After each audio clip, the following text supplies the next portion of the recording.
Indonesia, salam Nusantara dari Sabang sampai Merauke, dari Minang sampai Pulau Rote. Mantalah iman kita, mantalah kasih kita, mantalah pengharapan kita.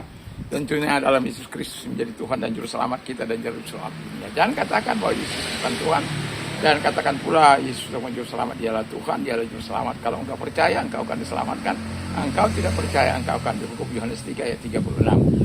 Dan Yesus sudah berkata dalam Yohanes 14 ayat yang ke-6, akulah jalan dan kebenaran dan hidup, tiada seorang sampai kepada Allah kalau tidak melalui aku. Dan juga Petrus mengatakan dalam Kisah Rasul 4 ayat 12, dan keselamatan tidak ada dalam siapapun juga selain di dalam Dia, Yesus Kristus. Karena di bawah kolong langit ini tidak ada nama lain yang diberikan kepada manusia yang olehnya kita diselamatkan.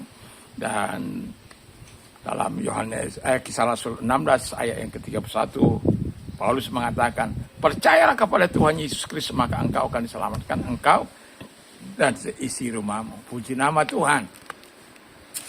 Saya akan membacakan ayat yang menjadi apa yang saya katakan, langkah-langkah praktis, apa itu, mengapa saya harus membuat secara gamblang langkah-langkah praktis dalam visi misi saya, pilar yang pertama yang akan saya kupas ya. Jadi sebelumnya mari kita terlebih dahulu berdoa. Terima kasih Tuhan, kiranya Tuhan memberkati Bapak Ibu kami yang terhormat, yang terkasih dalam Tuhan Yesus Kristus dimanapun mereka berada. Kalau rekan-rekan, hamba-hamba Tuhan, ini mungkin bisa menjadi pembelajaran untuk mereka bisa mungkin memiliki mimpi untuk daerah di mana mereka ada secara pribadi mereka ataupun apapun itu Tuhan Bapa di surga, sehingga mereka memiliki arah yang jelas dalam pelayanan ini. Memang ada firman Allah yang membuat kami untuk terus, tapi itu masih global. Ada yang harus spesifik kami lakukan untuk menjangkau apa yang visi kami itu di dalam tindakan misi kami. Terima kasih dan Tuhan memberkati mereka semuanya beserta kekuatan ekonomi mereka, usaha mereka, pekerjaan mereka, pelayanan mereka. Semuanya diberkati Tuhan. Kami juga yang menyampaikan, Tuhan berkati dalam nama Yesus. Haleluya. Amin. Saya akan membacakan satu ayat. Tetapi bertumbuhlah dalam kasih karunia dan dalam pengenalan akan Tuhan Yesus dan Juru Selamat kita, Yesus Kristus. Baginya lah kemuliaan sekarang dan sampai selama-lamanya. Jelas? Baginya lah kemuliaan sekarang sampai selama-lamanya. My God shall supply all your need according to His riches in glory by Christ Jesus. Allahku akan mencukupi segala kebutuhanmu menurut kekayaan dan kemuliaan dalam Kristus Yesus. Jadi, now to our God and Father be glory forever and ever. Jadi, sekarang itu hanya kepada Allah Bapa itu segala kemuliaan sampai selama-lamanya. Ya, mau saya garis bawahi, apapun yang kita lakukan, semuanya harus bagi kemuliaan Tuhan. Dan Alkitab mengatakan dengan jelas, whatever you do, do it for the glory of God. Apa saja yang kamu lakukan, lakukanlah bagi kemuliaan Allah. Jadi mengapa saya mengatakan dalam 1 Korintus 10 ayat 31, mengapa saya katakan ini? Karena saya sedang mengupayakan apa yang mau saya katakan dalam hati saya kepada para pendengar saya, supaya pilar ini, pilar yang pertama ini bisa menjadi pemikiran mengapa saya harus bertumbuh dalam firman Tuhan, atau mengapa harus bertumbuh bersama Tuhan. Karena seorang pemimpin tidak bertumbuh bersama dengan Tuhan, dia kehilangan belas kasihan, dia kehilangan empati, dia kehilangan rasa kesatuan, dia kehilangan rasa solidaritas yang dibutuhkan oleh manusia ini. Nah, mengapa bersama dengan Tuhan? Jadi langkah praktis untuk kita bisa fokus ya, untuk menggapai apa yang saya katakan, bertumbuh bersama Tuhan. Dikatakan ini agak ribut, ada tetangga saya sedang bekerja, tapi saya mau terus begitulah bermasyarakat, berbangsa dan bernegara. Ya, kadang ada riak-riak di mana kita ingin tenang, tetapi ada pekerjaan yang tidak bisa diganggu-gugat. Ya, jadi kita harus tetap dia jalan, kita jalan. Karena ini memang di siang hari saya rekaman ini. Dan angin lagi sepoi-sepoi. Anda lihat jenggot saya sedang terbang. Tapi saya bukan sedang terbang. Puji nama Tuhan. Nah, jadi Nah, bertumbuh bersama dengan Tuhan, mengapa saya harus bertumbuh bersama dengan Tuhan? Tujuannya apa? Kalau saya bertumbuh dengan Tuhan, tujuan saya itu apa? Ya. Tujuan saya bersama dengan Tuhan, tujuan saya bertumbuh bersama dengan Tuhan, supaya bejana hati saya tidak kosong, pikiran saya tidak kosong, hati saya tidak kosong. Jadi kalau Anda bisa bayangkan, Anda katakan Anda bertumbuh bersama Tuhan, tapi Anda ada orang kecelakaan, Anda tidak mau peduli. Ada yang mogok, Anda tidak mau peduli. Ada yang minta tolong kepada Anda tidak peduli. Itu berarti Anda kosong. Dan itu Anda menjadi bejana yang kosong. Dan kita tidak ingin menjadi bejana yang kosong dalam kehidupan ini. Kita ingin menjadi sebuah alat yang bermanfaat di tengah kehidupan kita, sehingga bejana hati kita menjadi terisi, pikiran kita menjadi berisi, hati kita menjadi berisi. Dan untuk apa? Untuk bisa menolong orang lain, karena engkau sudah bertumbuh bersama dengan Tuhan dan engkau bisa menjadi alat di tangan Tuhan. Karena Paulus mengalami banyak penderitaan, karam kapal, dianiaya, mengalami penderitaan, dikejar-kejar, disalah mengerti. Tapi pada akhirnya Tuhan mengatakan supaya engkau bisa menjadi penghibur bagi yang lain. Jadi yang mau saya katakan, ketika engkau banyak menghadapi gurunmu, menghadapi situasi situasi sukar yang banyak, ataupun menghadapi masa-masa sulitmu, jangan pernah bersungut-sungut, jangan pernah komplain, jangan pernah mempersalahkan siapapun, apalagi mempersalahkan Tuhan. Tapi gunakan itu untuk sebagai perenungan yang dalam, dan katakan, kuatkan saya dalam menghadapi badai saya, sehingga nantinya saya bisa menjadi berkat bagi orang-orang yang sedang menghadapi badai. Tahukah Anda bahwa Paulus mengatakan ketika aku menghadapi masa-masa sulit saya dalam 2 Korintus 3 ayat 11 itu, 9-10. Dia bisa keluar dari segala bencana yang dihadapi, penderitaan, penganiayaan yang terjadi di Antioquia, Iconium, Listra. Apa yang dikatakan? Tangan Tuhan yang membuat aku keluar dari masalah itu.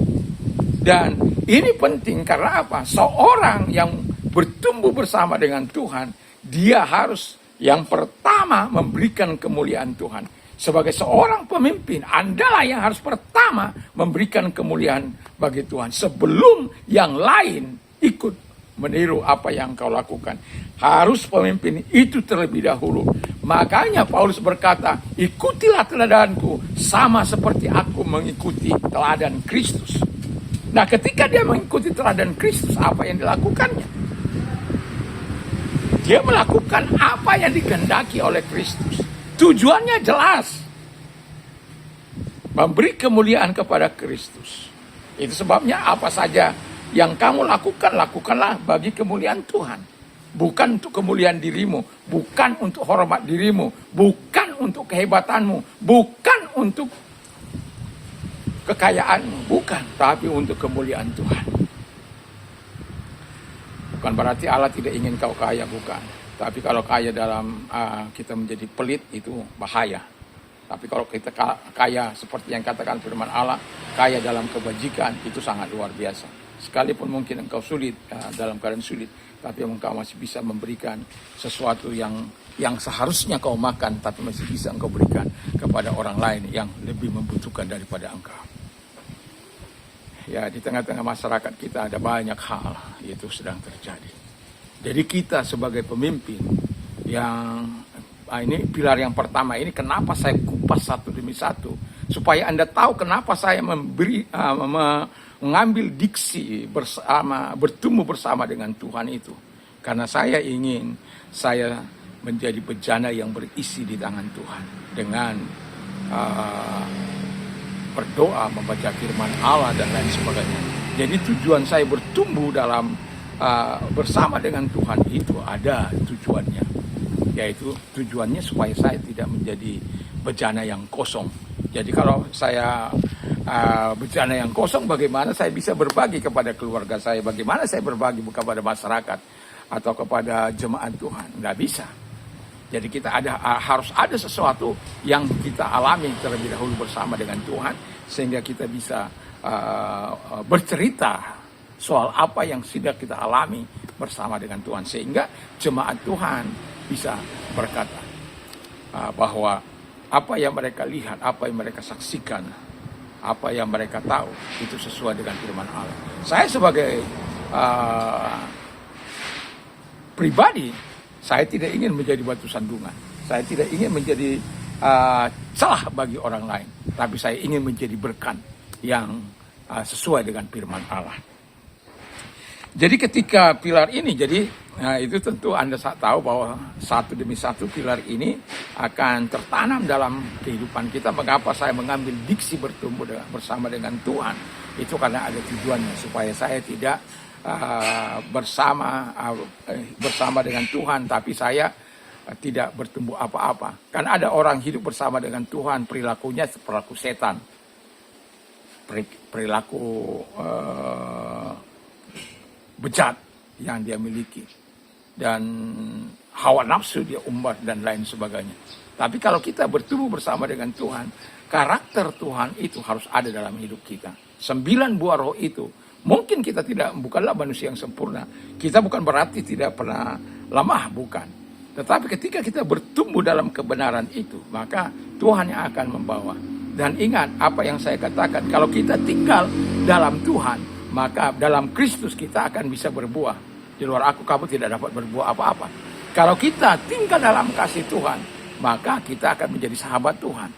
Itu saya sudah pernah umumkan, ceritakan di dalam 2 khotbah saya, baik itu yang terdapat di dalam Yohanes 15 ayat 1-8 dan Yohanes 9 sampai dengan 17. Jadi ketika engkau tinggal dalam Tuhan, dalam kasih-Nya, maka engkau menjadi sahabat Tuhan. Dan engkau akan berbuah. Dan ketika engkau berdoa, baik di pasal ayat 1-8, ketika firman Allah tinggal dalam engkau, maka Tuhan akan menjawab doamu. Dan ketika di sini juga, supaya Allah itu menjawab doamu.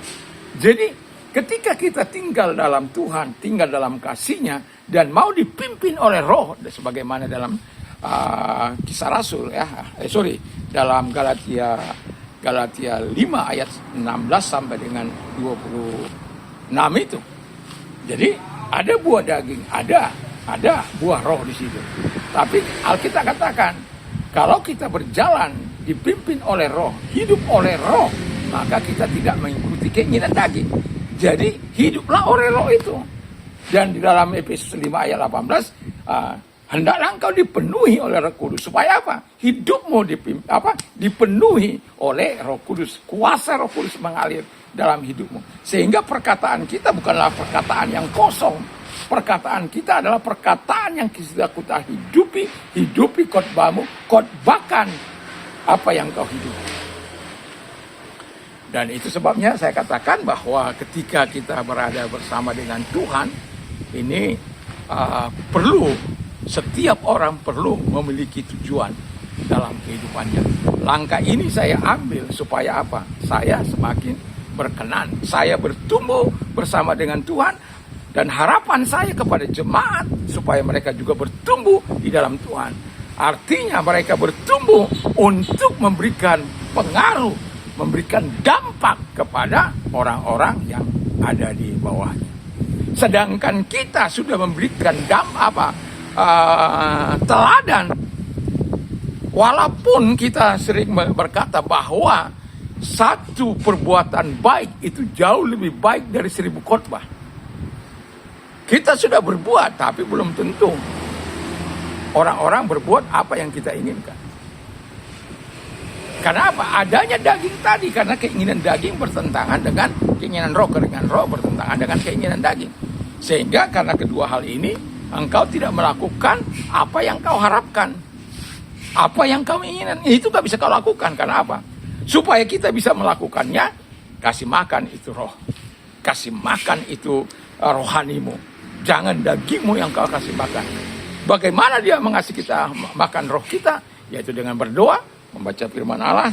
Dan inilah yang saya mau katakan, langkah praktisnya. Yang harus kita lakukan, harus ada waktu teduh kita.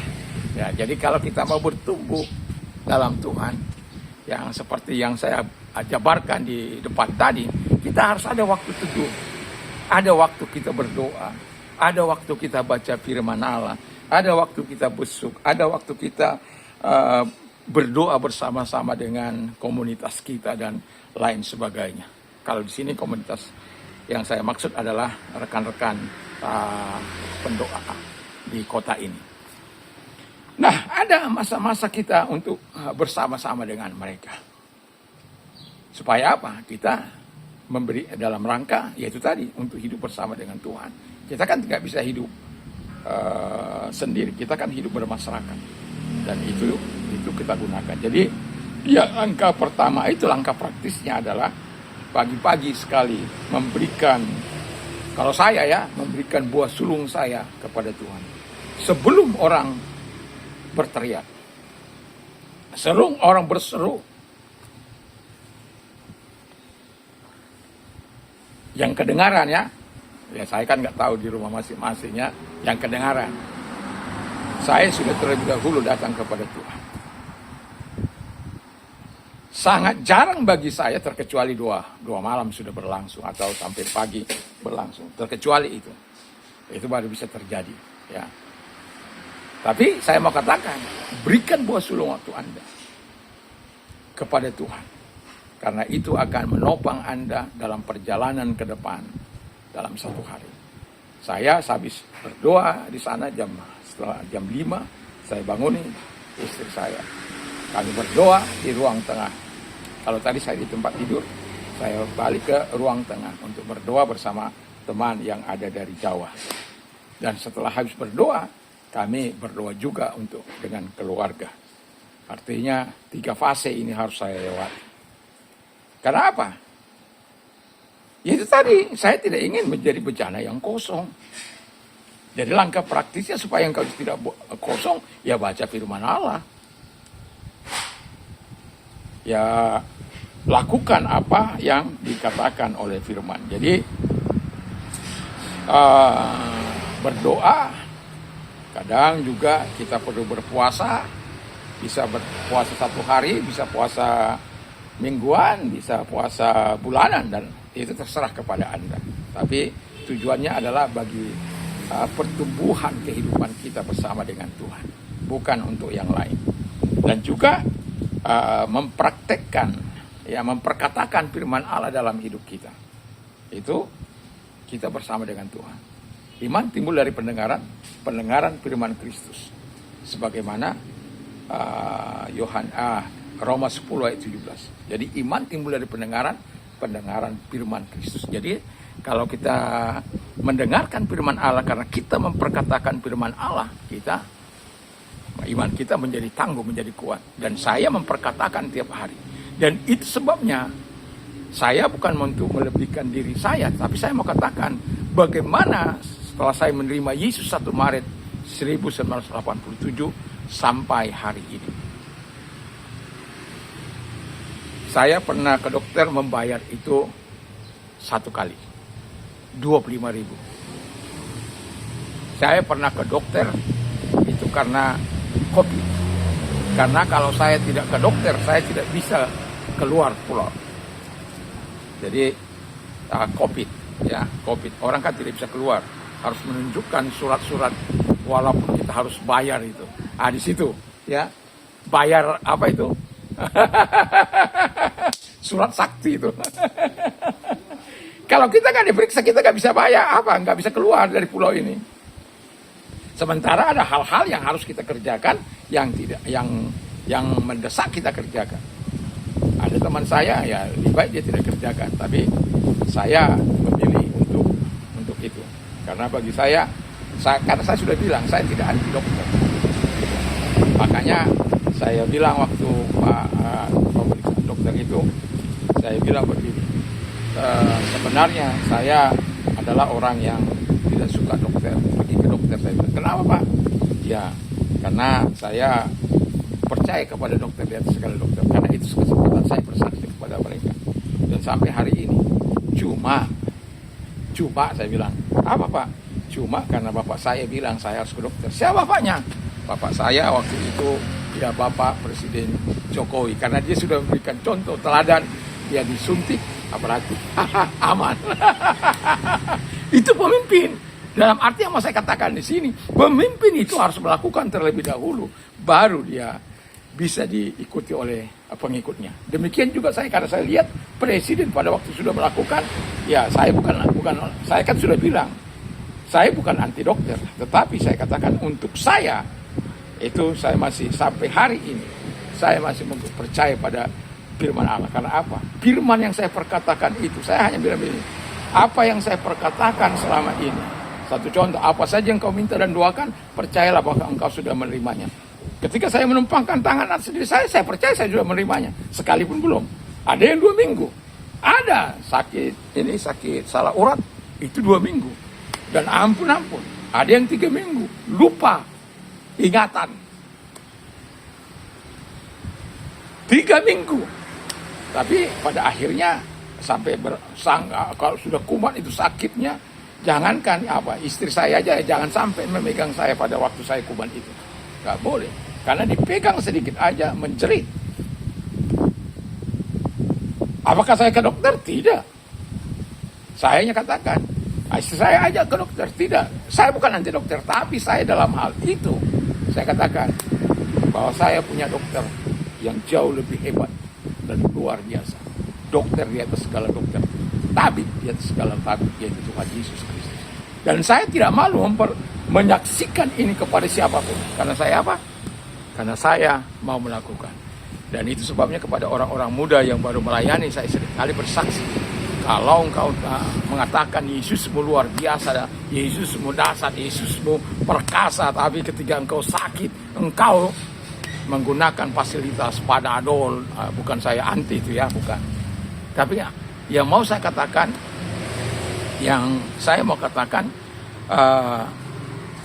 gunakan dulu imanmu. Kalau memang kau tidak sanggup, ya gunakan tadi obat-obatan tadi. Bisa kau gunakan Bodrek, bisa kau menggunakan Panadol, bisa kau menggunakan Laserin kalau batu. Bayar waktu saya kecil, itu seringkali orang tua saya kalau kita batuk itu dikasih bayar itu.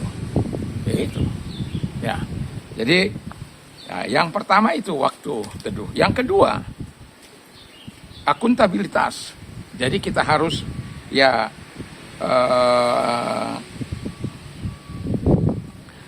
kita bisa saling menguatkan satu dengan yang lain, ya, sebagai rasa tanggung jawab kita. Kita cari yang sevisi dengan kita, yang sejalan dengan kita. Kita bangun kebersamaan untuk bertumbuh bersama-sama. Dan kalau itu diterapkan dalam jemaat Tuhan, kita bisa memilih orang-orang yang perlu kita encourage, kita bangun, dan perlu menjalin kebersamaan itu. Ya. Dan yang terakhir adalah yang tadi sudah saya sebut di depan sebenarnya adalah puasa dan berdoa. Ya. Jadi puasa dan berdoa ini penting. Kalau kita berpuasa dan berdoa untuk meminta sesuatu yang kita ingin lakukan, ya, yang kita ingin kerjakan supaya Tuhan terlibat di dalamnya, itu perlu berdoa dan berpuasa. Kita sudah tahu bagaimana pengaruh doa dan puasa. Kita lihat Yosafat menghadapi orang Moab, Meonim, dan Amon, dan suku-suku di pegunungan Seir. Mereka berdoa, berpuasa, dan pada akhirnya Tuhan sendiri turun. Kita sudah lihat bagaimana ketika Esther yang selama sebulan tidak bertemu kepada raja, tapi harus mendesak dia berdoa dan berpuasa, sampai binatang pun disuruh berdoa dan berpuasa. Dan ketika berdoa dan berpuasa, dan pada akhirnya Tuhan membuka jalan. Artinya apa yang mau saya katakan? Doa dan puasa dengan kerendahan hati karena engkau ingin bertumbuh bersama dengan Tuhan, itu akan menjadi sesuatu yang sangat luar biasa. Nah, pada akhirnya mau saya katakan kepada kita, bertumbuh bersama dengan Tuhan adalah dengan memberikan diri kita bertumbuh menjadi serupa dan segambar dengan Dia. Itu akan memberikan juga kesempatan orang-orang lain untuk meniru kita. Itulah sebabnya perlu memberikan pengaruh yang baik di keluarga kita, di lingkungan kita, di gereja di mana kita ada. Kiranya Tuhan Yesus memberkati supaya Tuhan terus menyatakan kebaikannya. Ingat, visi. Saya sudah katakan tentang visi saya, mengapa itu saya pilih diksi misi pribadi, yaitu sebagai Bapak rohani bagi orang, semua orang. Dan kita juga memberikan sesuatu yang jadi karena ada orang, kita perlu menjelaskannya sedikit. Nah, dan kita melakukan itu. Dan mengapa kita mau menjadikan keluarga kita kuat? Ya tentu kita tidak ingin menjadi batu sentuhan bagi orang lain. Kenapa kita menginginkan jemaat? Supaya jemaat itu bisa bertumbuh memuliakan Tuhan dan mereka menjadi pemain bukan menjadi penonton. Mengapa kepada masyarakat? Supaya masyarakat dengan dampak yang kita berikan kepada mereka, mereka bisa melakukan yang jauh lebih baik dalam kehidupan mereka. Jadi itulah alasan mengapa saya mengurai satu demi satu supaya cara-cara membuat visi dan misi pribadi itu kita akan uraikan satu demi satu. Apa sih langkah-langkah yang akan kita lakukan? Kalau kita mengatakan bersama dengan Tuhan, ada 3 langkah yang harus dilakukan oleh seorang, ya. 3 langkah itu: waktu teduh, akuntabilitas, hubungan satu dengan yang lain, atau kompromi, bukan kompromi, atau saling mengingatkan satu dengan yang lain, yang di atas kebersamaan, atas belas kasihan, empati, kesatuan dan solidaritas, sehingga kita bisa terus bertumbuh, sama-sama bertumbuh. Dia bertumbuh, kita bertumbuh, ya. Nah, itu yang kita harapkan. Dan kemudian juga puasa, kita bisa puasa pribadi. Saya sering melakukannya dan bisa juga mengajak teman-teman, dan kami juga sering melakukan dalam doa bersama di MDK. Jadi itulah yang saya mau katakan kepada kita. Langkah pertama ini bertumbuh bersama dengan Tuhan ada tujuannya, dan tujuan itu membuat kita akan jauh lebih baik untuk ternyata dalam hal ini kita bisa introspeksi diri kita. Jangan sampai ternyata kita nggak punya apa-apa untuk dibawa. Ternyata kita tidak punya apa-apa untuk dibagikan. Jangan sampai terjadi itu.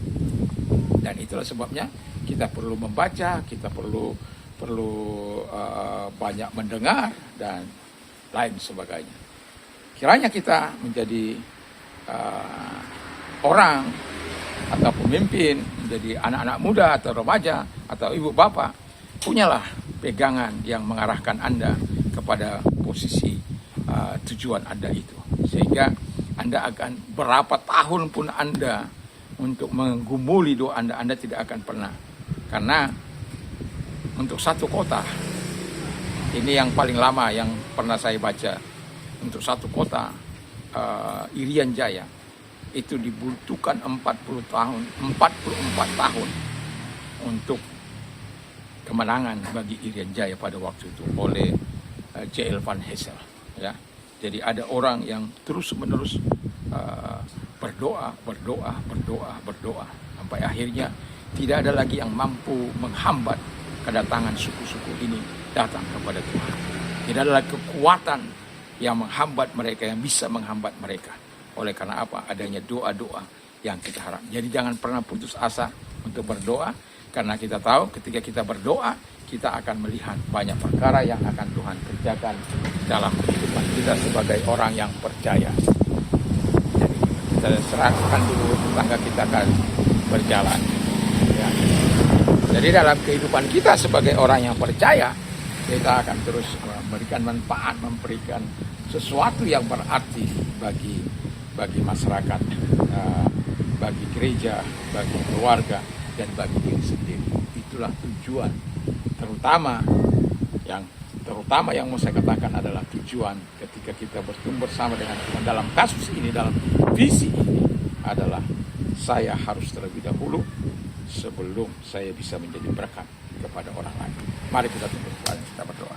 Terima kasih Tuhan, kiranya kami menjadi pemimpin yang punya visi ke depan. Baik visi kami, mengapa saya punya visi, mengapa visi kami ini kami harus katakan, dan mengapa kami harus mempunyai misi. Dan kami sudah cerita bagaimana misi itu lahir, visi itu lahir, dan saat ini langkah praktis yang kami lakukan ketika kami mengambil 4 pilar langkah-langkah yang harus kami ambil. Mengapa kami harus bertumbuh bersama dengan Tuhan, mengapa kami harus memperhatikan keluarga, mengapa kami harus ini, walaupun belum kami bagikan, tapi ini secara berurut kami akan lakukan supaya tidak satu menjadi tidak dapat diterangkan, tidak dapat dinyatakan. Dan terima kasih Tuhan memberkati. Dan kalau ada yang sakit, mari segala sakit penyakit arahkan tanganmu kepada Tuhan. Segala sakit penyakit yang mereka derita aku perintahkan keluar, dan oleh Bilu Yesus engkau sembuh, oleh kuasanya engkau sembuh. Dan kami juga berdoa kepada mereka yang menghadapi masalah dalam nama Yesus, para ibu, para rekan, para sahabat, para orang tua kami yang menderita. Tuhan, dalam nama Yesus segala sakit penyakit mereka perintahkan keluar, dan oleh Bilu Yesus engkau sembuh, oleh kuasanya engkau sembuh. Terima kasih, kami bersyukur dalam nama Yesus. Haleluya. Amin. Puji nama Tuhan, kiranya Tuhan memberkati kita. Nah, kalau saya sedang membawakan ini sangat panjang, karena keinginan saya adalah Anda dapat mencernanya satu demi satu, dan sehingga nanti Anda bisa membuat langkah-langkah. Kalau Anda punya visi, misi, Anda bisa mengapa Anda mengambil visi itu, dan mengapa Anda mengambil misi ini, langkah-langkah itu Anda bisa buat dengan jelas sehingga bisa diikuti oleh orang lain. Tuhan Yesus memberkati. Mantap, mantap, mantap.